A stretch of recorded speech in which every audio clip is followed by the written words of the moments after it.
సువార్తను ప్రకటించుట is greater than మన ప్రాణము యొక్క విలువ.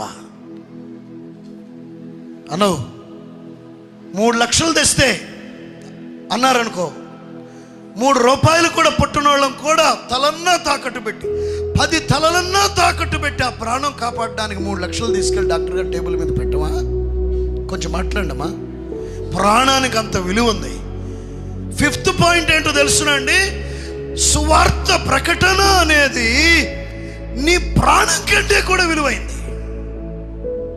అసలు ఇది చాలా లోతుగా డీప్గా నాటబడాలి ఈ సీడ్. ఈ మాట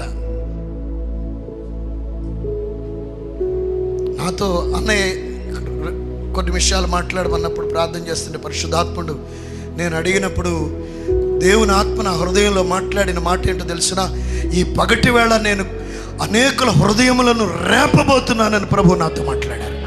గట్టిగా చబలు కొడుతూ దేవునికి స్తోత్రం చెల్లిద్దాం. గట్టిగా చబలు కొడుతూ ప్రభుని స్తుతించండి.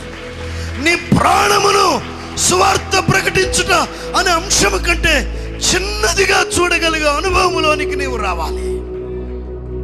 అప్పుడు సింహాసనం నీ కోసం సిద్ధంగా ఉంది. అక్కడ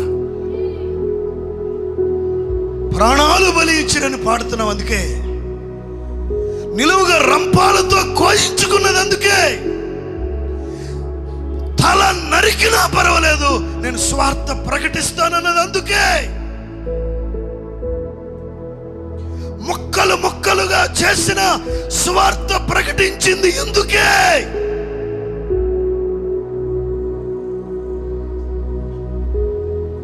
తారు బస్సుని పెట్టారు, సింహాలకు ఆహారంగా వేశారు, అయినా స్వార్థ స్వార్థ స్వార్థ స్వార్థ అన్నారు. కానీ అమ్మా ప్రాణం అమ్మా ప్రాణం అమ్మా ప్రాణం వల్ల ప్రాణం కంటే స్వార్థ ప్రకటన ఎక్కువని నమ్మిన వాళ్ళు మరొకసారి చప్పట్లు కొడుతూ దేవునికి స్తోత్రం చెల్లిద్దాం.